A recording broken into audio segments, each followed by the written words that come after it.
Hey guys, welcome tonight. Welcome to tonight's class, Focus Class. We are Jeff and Maggie Nowd. We're Wedlock Warriors, the founders of Wedlock Warriors. And tonight, we're going to give you a little bit of time to jump on, but tonight we're going to step into week 2 of the Focus Class, Warrior Wednesday style. And we're super excited to share with you tonight, to give you some ideas, some tips, some tricks, some support to those of you out there that are struggling in your marriages right now and trying to find your way through the minefield and get to the other side safe and sound. So, with that being said, last week we focused in on the F. I'm going to say focus a lot. We started with the F of the FOCUS acronym, and that is the fix your eye part of the whole thing. Now, where this all comes from, just so you know, if you get on our website, wedlockwarriors.com, you can download the free report, the 5 immediate steps you need to take to start rebuilding your marriage today, that Maggie and I wrote. And basically, it's the 5 steps that the 5 most important steps that we took to rebuild our marriage from like complete disaster. So you can get online and you can get on the website and kind of figure that all out and read all about our story, where we came from and how bad it was, and then, you know, where we're at now if you want. But the important thing is to get that free report, because it's going to broaden your understanding of the five keys that we teach in this class. And these aren't just 5 things that we just picked out of the sky. We had to really whittle down the last 15 years of our relationship into and all the stuff that we did right and what did we do wrong and how did that all work. And then we found the 5 most important. Like if you took one of these 5 pieces out of the mix, there wouldn't be a Jeff and Maggie. And so it's that important. So definitely go to wedlockwarriors.com, enter your information, and download the free report. And that way, when you get on live with us here every Wednesday night at 9 p.m., you can kind of get a broader sense of what we're talking about, because we're not going to follow the exact outline that's in the report. We're going to kind of go off on tangents a little bit and bring in some new information and just some different little caveats to the whole idea of the focus class. And well, with that being said, we can jump into tonight's lesson about the O of the focus part, and that's opening the lines of communication. You know, we always hear you got to, to have a good marriage, you got to effectively communicate. You're not communicating effectively. Right. How are you guys communicating together and all that stuff? Right, but what does it mean? Yeah, it's like almost completely cliche. Exactly. In fact, it made me, when we were going through our struggle, I'll just admit this on the camera here, I hated when people would say that. I hated reading it in books. I hated hearing it from people. I hated thinking about it. It's like, what are you even talking about? You don't effectively communicate, or we need to communicate better. I talk to her all the time. It's not working out. Right. So we're going to kind of break that down a little bit tonight. And really, we're going to talk about just 3 real core steps that you could take in your communication to kind of help broaden your understanding of what we mean by that. Because if you pick up a marriage book or anything, people are going to bring in the word communicate. What are you doing? Can I have a drink? Yes. People are going to bring in the word communicate a lot. And it just, if you're going through a rough time in your marriage, and we were definitely in that spot, it's the last thing you wanted to hear was you need to communicate. And you're like, duh, I get that. So we're going to talk about it. So I want to start off by tonight talking about kind of two different areas of communication and what they are. So there's 2 things that we like to think of as when me and Maggie talk about this with other couples, or when we think about it, how we're going to teach the class, we talk about active communication and passive communication. Now, active communication is where a lot of the focus is in books and in instructors and in people that are trying to help you out, and it probably is the first thing on your mind when we talk about communication. Active communication is how we actually interact with each other on a one-on-one basis at home or out in public, whatever. But basically at home, when we're alone, how are we communicating together? And then passive communication is how we project our spouse out into the world to other people, or how we communicate about our spouse to other people around us in a public space or whatever. And I think the bigger problem that we see when it comes to marriages, and you can jump in on this, absolutely, is because obviously we don't see them when they're alone, but I think that the bigger problem is how people communicate about their spouses to other people. So we're going to kind of breeze over active communication. When we talk about like the second step here, we'll talk about what we do to actively communicate. But then I want to just talk about a little bit real quick about passive communication and how important that is to you, especially if you're going through a rough time in your marriage. So one of the things, and I know I'm getting a little long-winded here, but one of the things that you've got to remember when you're going through a tough time in your marriage is how important your network of people are around you that are going to lift you up, okay? And so where you run into trouble is prior to engaging in, oh man, my marriage is in real trouble, we got to do something to fix this. What were you communicating about your spouse to other people? If it was positive, if it was uplifting, if it was always edifying, then those people around you are going to come around you and try to lift you up and push you back towards that marriage. Whereas if it was always belittling, if it was always demeaning, if it was always there wasn't enough, then those people are going to start saying, well, yeah, of course you're having trouble. I mean, he's a jerk or she's a jerk or whatever. And we want to avoid that at all costs. Now, some of you are in the situation where it's too late. It's like everything's screwed up right now. That's okay. This is where you start. Right. This is where you start. This is square one. And so how we communicate effectively to what we communicate about our spouses to other people around us is a really, really big deal. And Maggie actually has a really good technique or a way to remember this principle when going out into the world, and she can kind of explain that real quick. Okay. Just thinking passively, I know as he was explaining it, he's spot on. You know, a lot of times we'll say things that are, I don't even think they're intentionally disrespectful or intentionally trying to down our spouse, but we'll say things to be humorous because so many things in society around us say that those things are funny. You know, it's funny to make it look like, as a woman, to make it look like you have to take care of everything because your man just couldn't do it without you. And he couldn't. No, he couldn't. So when you do this in public, though, and they're not present, that's the key point. When they're not present, right? And you say these things that are humorous, it plants just a seed of doubt in that person's mind of, maybe her husband isn't very bright. Maybe he is kind of a jerk. You know, those little seeds of doubt. Right. And I know I've said this story before, but it's worth repeating. There was a time when I had a woman ask me, does your husband grocery shop? And it's a really simple question that really deserved a simple answer, but I was going for humor. And I answered, are you kidding me? If I sent him out for groceries, he'd come home with a belt and a panda. Which is true. If there was, it's not true. If Walmart had a panda, I would have bought it. I would have bought a panda. I did. No. I did. And it was funny, and it made people laugh. But it also it was not. Well, what is it? What's the connotation then? The connotation couldn't possibly be smart enough to go grocery shopping. I'm an idiot. I can't go to Walmart and buy anything. Right. So I missed an opportunity with that individual who maybe was struggling in her own marriage with her husband refusing to help in different areas. And Jeff's never, kind of refused a little bit on the grocery shopping. Well, yeah, I don't want to go. I mean, thank God she doesn't. But here's the deal. She brought up a good point, was she lost an opportunity. She didn't know what that other person might have been going through. And if they're having a real rough time in their marriage, and then that is just the next little spark, she's like, yeah, my husband doesn't do that either. And then there's this whole ordeal. Now, did that happen? I doubt it. Who knows? Who knows? That's the thing. And that lost opportunity, guys, it's important to know that when I said that, we were in a great spot. Right. Like we were in a really good place in our marriage. I didn't realize how damaging it could be. Right. So I think back on that and I cringe, and I'm hoping that my comment as I share this embarrassing story might help you at least to be aware of it, because a lot of times we say things and we don't even realize that we're saying something negative. But I'm hoping that maybe this might trigger something as the next negative thing rolls off your tongue and you go, oh, that was one of those things.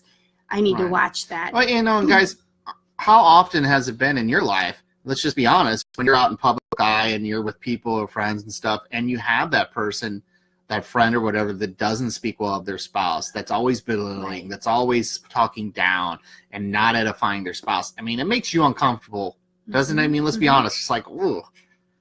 Why is that going on there? Or you start getting on their side of the aisle. You know, they are your friend, and it's like, man, if we can avoid just that kind of negative, passive communication, it goes. And that's what I guess the point we want to try to make. Mm-hmm. We're going to talk about some things here in a second that you're going to be like, if you are presently right now going through a really hard time in your marriage, you're going to be like, there's no way, Jeff, there's no way me and my spouse are going to do what we're going to talk about next. But you can right now make it a point to speak positively about your spouse. And I think employing this rule of 10 that Maggie can talk about. Go ahead and tell them about that. We use the rule of 10, TEN. Just like the number, right, but spelled out. Right. And so the T stands for, is it true? So if you're about to say something, 1, is it true? 2, does it edify, starting with an E? And then 3, is it necessary? And edifying means lifting up. So if it qualifies on all 3 of those, then by all means you can share it. Right. But if it doesn't, then don't. Yep. Just don't. So challenge yourself this week, no matter where you're at, to say one positive thing about your spouse when they're not present. Yeah, to somebody else. Right. And wait till, here's what's really cool. When you start doing this, is that information that you've shared with your friends or colleagues or people at church or whatever, eventually that's going to make its way back to your spouse. Right. And once that's a powerful thing when that happens. So remember the rule of 10, always be edifying your spouse out in public, and that'll really, really help you guys out. Then the next thing we wanted to talk about, as far as opening lines of communication and having communication, more effective communication in your marriage, is setting up a routine of weekly meetings. Now, this is the part where you guys are like that are really struggling out there right now, are like, there's no way, Jeff, that I'm ever going to have a weekly meeting with my spouse. Are you kidding me? Listen, we get it. We didn't start there either. It's not like we had our crazy time and then, we didn't know if we were going to be married or not. And then the next day we're like, oh, let's have weekly meetings and talk about finances. No. No. That's okay. But we want to build up to that. Your first step probably is just saying nice things about your spouse in public. Right. That's okay. But as we progress, as we get better, as we strengthen our marriages, one of the biggest steps that we do in our marriage is our weekly meetings and our monthly meetings. So we have a small weekly meeting at the end of each week. And it doesn't matter when you do it, but we do it at the end of each week. And then a big monthly meeting. And so just kind of to talk about it. Well, here, why don't you talk a little bit about how we kind of do our meetings? Okay, sure. We meet weekly. Right. And on this weekly meeting, it's very brief. I would say it's maybe 20 minutes. Yeah. And what we talk through finances, which is I know that's a huge hot button for a lot of people. And if you're going through struggles, that's probably not a good starting point. Right. Syncing your calendars might be a better starting point. But but finances for us, it's very important that we both understand exactly what's happening all the time in the finances. Right. And as you can probably attest, when there's 2 people working out of the same checkbook, you need to be in high communication with one another. So we sit down, we pull up our calendar, we see what bills are due the next week, we pay them together, and then we plot out, okay, well, what's left over? Where does this go over the next week? And we talk through savings and all that sort of thing. But that's a real quick, brief meeting. And then once a month, we go through the big financial picture, and then we also sync our calendars to make sure we know, okay, hey, holidays are coming up. So this is the day that we're at your mom's. This is the day we're at my mom's. We've got a birthday here, and this is when you guys are planning to go hunting. Whatever coming up, we make sure that it's on the calendar, and then there's no surprises. Right. So, or if there is a surprise, we actually, I'm like looking at it. It's over right to my right. We have it on the wall. I wish I could show you. Yeah.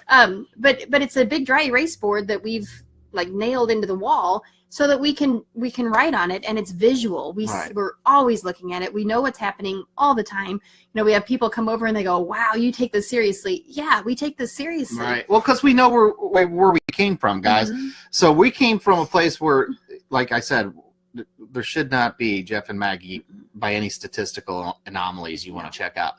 So with that being said, we're very serious. Yeah, you better believe it, because these little meetings, they might seem like not a big deal. And I guess content-wise, they're not a big deal, but they set the precedence for the entire month, because not only are we talking about our finances, what's coming up, we're talking about, hey, what's going on with the kids? Are there different things I need to handle? Are there different things you need to handle? And that way, when we have a time set aside, that we know we're going to talk about the important things that are going on right now. And that way there's no surprises. There's nothing that's going to come up and flip us this way or that way, or if there is, Maggie just said it, we're able to navigate around that and still stay on point. Now, a lot of you are thinking, oh, wow, that sounds like you're running a business. Well, we are. It's just like running a business. It's like running your personal business of your life, really. Right. And you're co-presidents. Right. So you've got to make sure all the responsibilities are taken care of. I think that's a perfect illustration. Yeah. And it's, like I said, it's something we had to grow into. And so now that we do this, and we've been doing it for a long time now, it's really taken us to the next level. It's taken us from really a good marriage to now a great marriage, you know, and it's just like that next thing, that next step. And so I'd highly encourage you guys to get in each other's calendars, set aside a little bit of time. And in the report, we actually outline more in depth what our meetings look like and what we cover in our big meeting and everything like that. But definitely set aside a little time. And maybe your first meeting is just starting to sync calendars. Yeah. Where are you and where am I? And how does that all work? Maybe that's the first thing. Maybe finances are later on. Maybe, you know, goals and dreams for building different things are later on. Maybe you're just starting with just syncing your calendar so you kind of get an understanding of what she's doing and what you're doing and how that mix works. And don't get dismayed if it seems like a big ordeal. At first it will seem like that until you get in your rhythm. But once you get in your rhythm, it becomes one of your biggest tools in your toolbox for keeping your marriage strong and strengthening it even more as you go forward. So I think that's a really big deal. And I think it's an important point too. We've been doing this for a very long time. Right. But tonight we had our big meeting. Yeah, we did. I'm not feeling well, as you could probably tell by my scratchy voice and the fact that I have to keep taking drinks of tea to get to not cough. He's exhausted. Right. And as we talked about last week, we're human. We're not perfect. And so sometimes, you know, we're a little short with each other and we say things and we just, you have to remember to give each other grace. We could have very easily said, you know what, just forget it. Let's just not do it tonight. Let's just put it off. Let's just not do it. But it was so important. I'm glad you brought that up, because that's how serious we take this meeting, because we know, and usually we do it at the first of the month, but there's some things happen. I was out deer hunting. She had some music conventions she had to be at. And we were kind of coming and going. It's like, oh, we missed that time. Now we have to make up for it. And we knew if we didn't do it today, it wasn't going to get done. And we had to get it done today, even though we felt bad. And so that's how important it is. And yeah, definitely understand that you got to have a little bit of grace with each other doing these things. But yeah, we're human, you know, but I'm glad we got it done. Oh, me too. Yeah. Now we can relax a little bit. Okay, so the next thing we kind of wanted to talk about, and I'm just going to flip our little card on. We got notes. Is did you want to talk about that? Yeah, let's do. That one right there. You go ahead. Yeah, something that we've done a lot of study on different personality types and how that affects your communication. And you probably, I mean, there's lots of different ways that it's been said. You might hear dominant personality. You might hear reds and blues. Yeah, there's colors. Yeah. There's phlegmatic and sanguine. I mean, there's all different ones. We tend to lean toward the Florence Littauer personality book, and we'll probably do a little bit more directly. Because this is a really big deal. So she's gonna talk about it here, but we're probably going to set aside a little bit of time to really get into some depth about the different personality types and how they affect, and because there's a lot of bad things that go on in a marriage that can really be overcome pretty quickly if you just understand what the heck's going on with your personalities. So with that being said, go ahead. I think it's really applicable whenever you talk about communication to understand what makes you tick and to understand what makes your spouse tick. And you guys probably have heard many times opposites attract. Right. And they do to an extent. It's not totally true with us, but because we're both that dominant personality type. But, you know, but a lot of times people will say, you know, I was attracted to him because he completes me. He's all the things I'm not, or she's all the things I'm missing, which is, it sounds like, oh, that's perfect. Yeah. That'll be great. You know, she's really outgoing and he's really organized. But then you get married and it's really disastrous sometimes, you know, because that really organized personality is wondering why on earth you can't get it together, you know, and you'll hear them talk negatively. Right. And it goes back to the first point. You'll hear that person talk negatively about their spouse, and it's because they don't understand the other spouse. They don't understand that personality type. They don't get it. Like for me, I'll just completely off the subject here, but on the same subject. Kind of. I'm just taking over. So right there, that's a perfect example. So my personality type really likes to be task oriented, to get things done, to be on point and things like that. And I do not understand personality types that want to beat around the bush or talk about off subject things or not get right to the point. It drives me up a wall. Now, knowing that about myself, I'm able to understand other people better and be like, okay, they're just not like me. It's okay. They're not like me, and that's fine. They are this type of personality, and it's going to take them a little bit longer to get to where we need to go, but we got to let it happen. And so I'm able to give grace because I understand the dynamic now. I understand it. And that really played dividends in our marriage when we started to figure that out about each other. We both like to drive the boat. And once we figured out that, okay, we both can't drive the boat at the same time, but we can lead our certain areas of our lives, our marriage. We can be the leader in the certain areas, and we kind of delegated that out. But that's more, I'm going off subject here. That's in the report. Get the report. Go to the website. Download it if you want to know more, but go ahead. Okay. Sorry. No, that's okay. Probably went off. Sorry. When you're opposites like that, though, you do start to get frustrated with one another. Maybe just like that organized person I was telling you about gets frustrated because the super fun-loving, non-organized person can't pull it together like the organized person can. And they never will. Right. Well, that's okay. Fair enough. What you gonna give it? I don't beat him. No, he doesn't. Not too often. Yeah. But what often happens, though, is that more dominant personality, rather than saying, okay, I understand that maybe you're not always going to pick up your socks, and it's not a big deal. It's not a big deal. Rather than saying that, they get frustrated and they say, you know what, I'll just do it. I'll just take care of everything. I'll take care of everything, and you don't have to do that. I'll just do it. Right. And then as these things are taken on, they start grabbing all these responsibilities. The person that maybe was the less organized person that could stand to be a little bit more organized never grows in that area. They continue to be disorganized because meh. And a lot of times you hear people say something like, well, I'm not going to bother because it'll never be good enough for her. It'll never be up to her standard. That happens a lot, yeah. So I think that it's important to understand the personalities just so that you can say, okay, I'm a little bit uptight about this. Right. I need to let some of this stuff go. It probably isn't a big deal that he doesn't fill up the ice cube trays. Probably not a big deal. I can probably take care of that and not be resentful. You know what I mean? Right. So I had read a little bit different perspective on that this week, and I thought, man, that's worth repeating. It's worth saying. Hey, Dylan. So. Hi, Dylan. Hey, Dylan. So guys, we're just going to wrap up tonight. Thanks for showing up. We appreciate you guys. We love you so much. And hopefully you start understanding where we're coming from, where we've been. So the whole idea here, guys, is we came from the dark depths of divorce and losing ourselves in and not seeing the light at the end of the tunnel. And by the grace of God, he plucked us out of there and gave us this mission. And so if you want to know more, if you want to get a little bit more in depth, go to our website, wedlockwarriors.com, download the free report, and then start jumping on more often on these live Facebook Live chats.